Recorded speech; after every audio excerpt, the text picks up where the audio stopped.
The opening scene takes place at a medical university where a professor is seen lecturing his students. During this, a female student named Sunita comes across a report about a man suffering from anterograde amnesia. She tries to delve into it, but the professor forbids her, saying the case is being handled by the police. However, when Sunita keeps on insisting, he reveals that the patient's name is Sanjay Singhania, a former business executive who now suffers from severe memory loss. According to the professor, Sanjay's memory is limited to just 15 minutes, leading him to rely on photographs, notes, and tattoos on his own body to remember things around him. The movie then shifts to Sanjay, who is shown beating up a guy ruthlessly. After finishing him off, he captures a picture of the guy and takes a note in his small notebook. Sanjay then examines his phone and discovers the name Gajini, which triggers vague memories from his past. It is evident that he is looking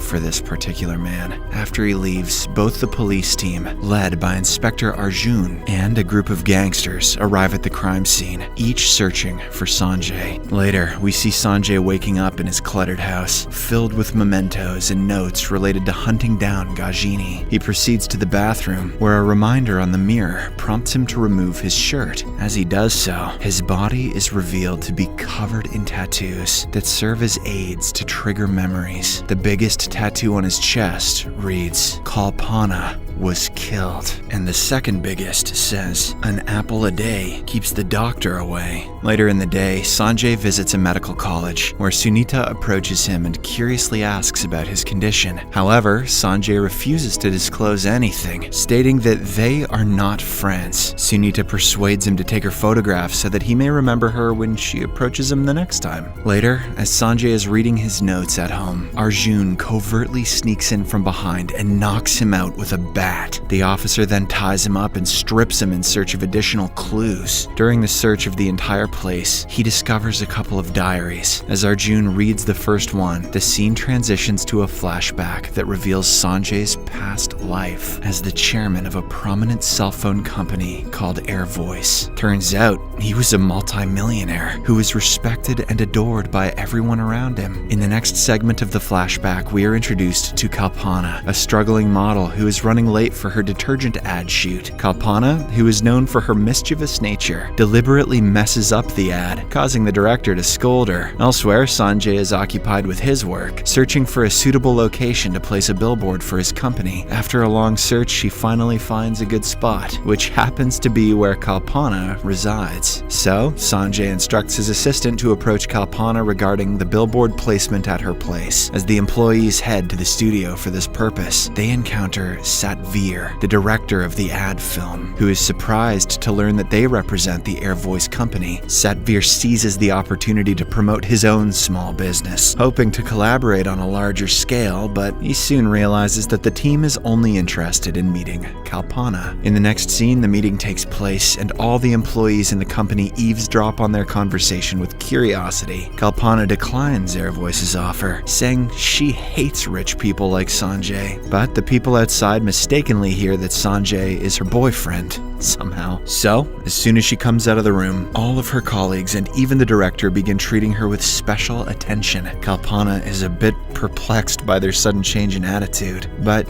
she decides to take full advantage of it. She plays along with the rumor, and as the days pass by, the director gives her leading roles in several advertisements. One day, Kalpana fabricates a fictional love story and shares it with a reporter who publishes it on the news. This results in an influx of phone calls at Sanjay's office, causing him to feel annoyed. In order to put an end to the rumor, he finally decides to confront Kalpana. While on his way to the shoot studio, Sanjay spots Kalpana, who is currently helping disabled children cross a pothole. He doesn't know that she is the same person involved in the rumor, so he is greatly impressed. But once he enters the studio and meets Kalpana, he is taken aback. The mischievous girl, who is also unaware of Sanjay's true identity, proudly boasts about being his lover. She mentions that they have been on several dates together and are soon getting married. Hearing all this, Sanjay chuckles gently and decides to play along. For now, he pretends to be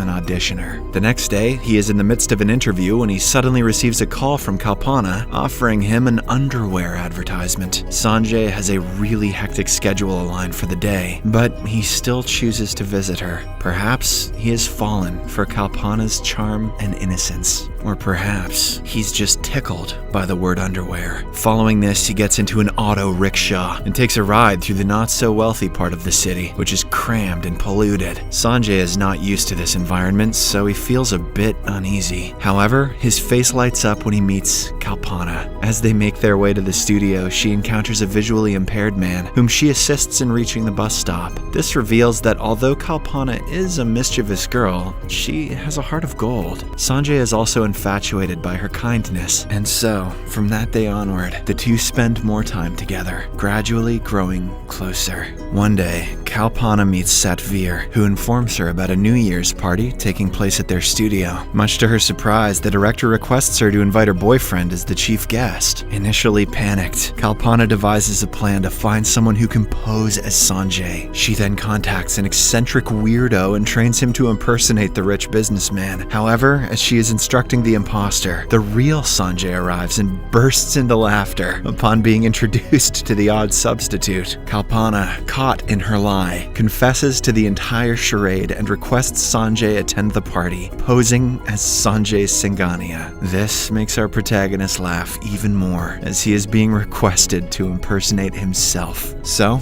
just for the fun of it, he agrees. At the party, Sanjay makes a grand entrance in his luxurious car, which surprises Kalpana as it surpasses their initial plan. While they are having dinner, a group of charity workers arrive seeking donations. Sanjay generously takes out his checkbook and donates $500,000 to the cause, leaving Kalpana in shock. But despite this unexpected act, she still fails to sense anything amiss. Following the party, the two board a local bus to return home. Kalpana is chattering about the success of their plan, when suddenly, Sanjay says, "I love you," catching her completely off guard. With a nervous face, she then asks for time to think about it. After Kalpana departs, Sanjay decides that he will win her heart as an ordinary man, and if she agrees, he'll reveal his true identity. Back in the present, Arjun completes reading the first diary, but before he reads the second one, he is interrupted as Sanjay regains consciousness and launches an attack on him. A fierce fight ensues, and as the barbaric Sanjay is about to inflict a fatal blow on the inspector, the doorbell rings. Upon answering it, Sanjay finds his former assistant and his doctor. They mention that they want to help him, but Sanjay declines and closes the door. The following day, a reminder prompts Sanjay to carry out his plan to kill his enemy. He infiltrates a college festival where Gajini is the chief guest and a prominent benefactor. As the event begins, a staff member welcomes Gajini, and Sanjay takes a photograph of him. Shortly afterward, he calls Gajini, summoning him to the basement. But since the latter is busy, he sends one of his men instead. Sanjay mistakes the man for Gajini and brutally beats him up. However, upon comparing the picture with the man's face, he realizes that he took out the wrong guy. Suddenly, Gajini arrives there with his armed henchmen, prompting Sanjay to run away without revealing his face. This makes the intimidating villain realize that someone is after him, so he decides to compile a list of his enemies' names and eliminate them one by one. In the next scene, Sunita visits Sanjay's apartment and quietly enters when she finds the door open. She notices reminders of revenge scattered everywhere and picks up his diaries. After this, she shockingly discovers Arjun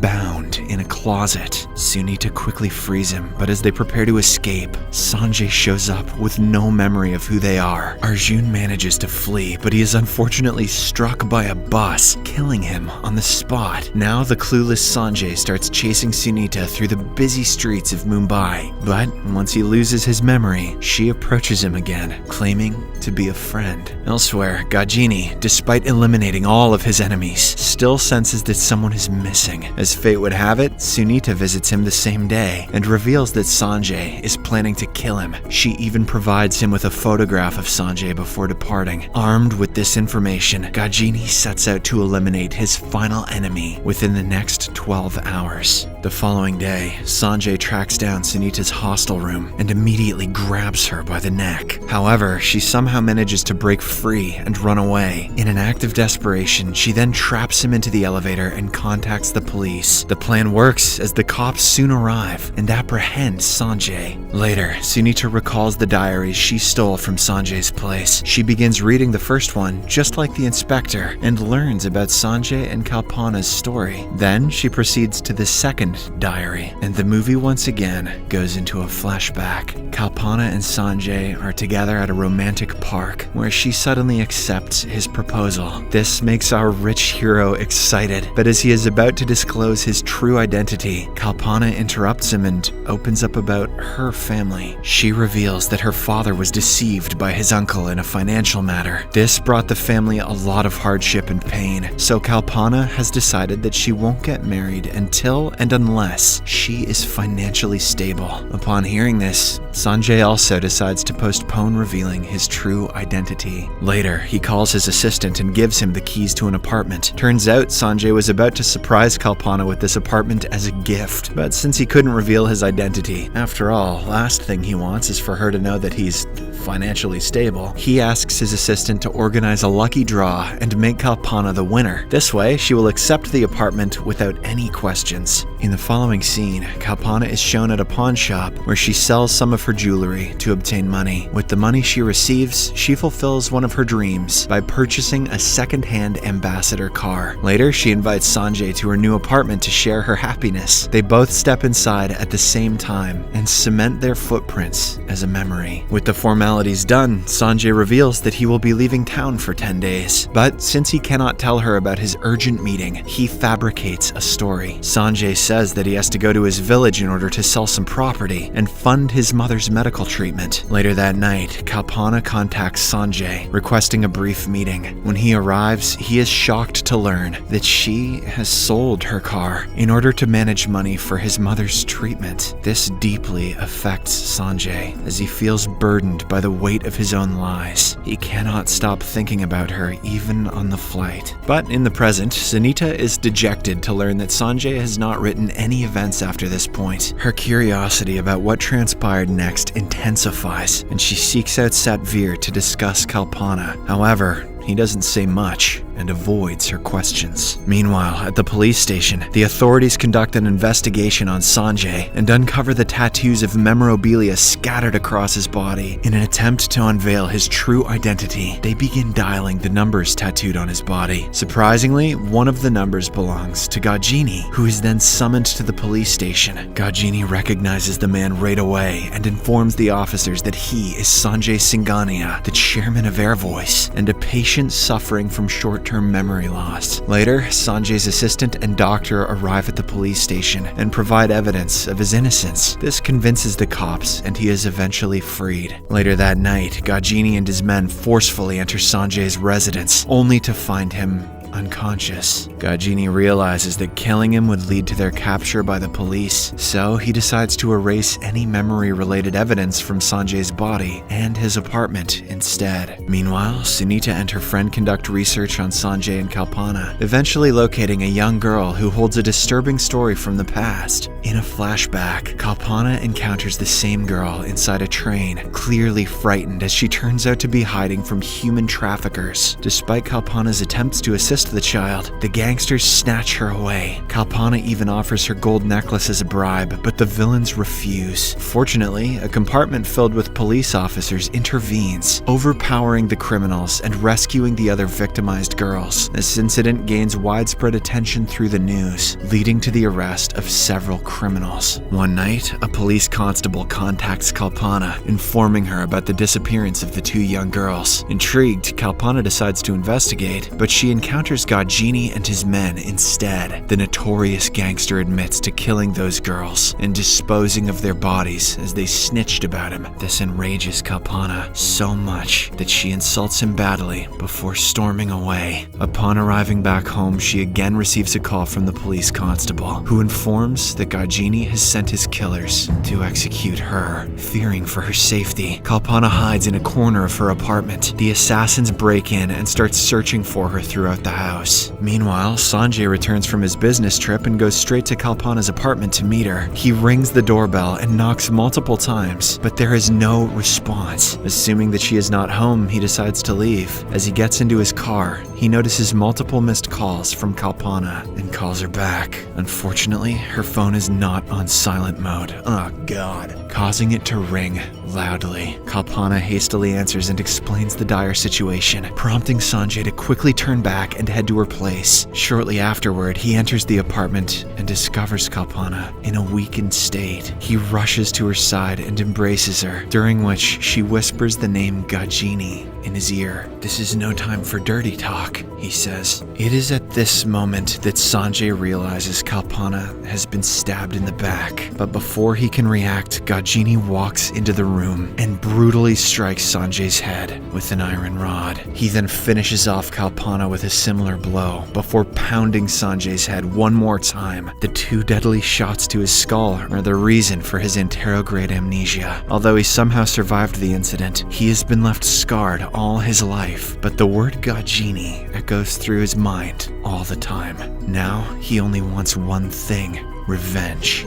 In the present, Sunita, who has finally uncovered the truth, feels bad for Sanjay and visits him in the hospital. She reminds him of his gruesome past, causing him to break down in tears. But after a while, Sanjay remembers his mission and calls Gajini. He tells the gangster, "I am coming for you," and hangs up. Following this, Sunita assists him in locating Gajini's hideout in a local area, and upon arrival, Sanjay decides to confront him alone. He enters the premises and engages in a fierce battle with Gajini's henchmen. Despite Sanjay being weak and alone, the memories of Kalpana and the feeling of revenge are enough to help him push further, and the fact that none of the henchmen have guns also helps. As Sanjay pummels the villains one by one and ventures deep into the neighborhood, Sunita follows closely behind. Eventually, he confronts Gajini, and a brutal fight ensues between the two adversaries. Sanjay easily overpowers the gangster, even though the latter has an army of henchmen. When the situation becomes dire, Gajini attempts to flee, but Sanjay relentlessly pursues him. Along the way, he subdues several goons, and it appears as if he is going to get his man, but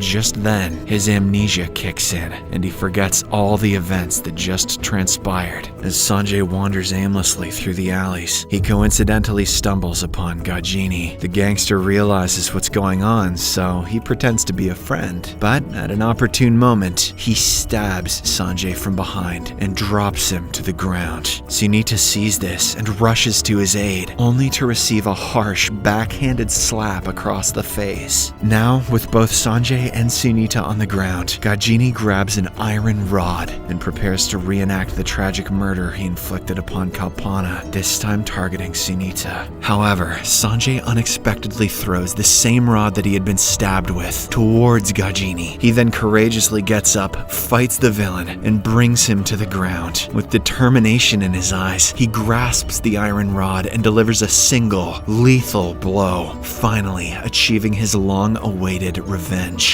Gajini is finally dead, and the madness is over. Following this, the movie cuts to 6 months later. We learn that Sanjay now runs an orphanage, which he has named in honor of Kalpana. One day, Sunita pays him a visit and presents him with the cement pad containing the foot impressions of both Sanjay and Kalpana from the past. This heartfelt gift brings a flurry of emotions to Sanjay's mind, and the movie ends as he reminisces the beautiful moments that he got to spend with his one and only love, Kalpana. Subscribe for more videos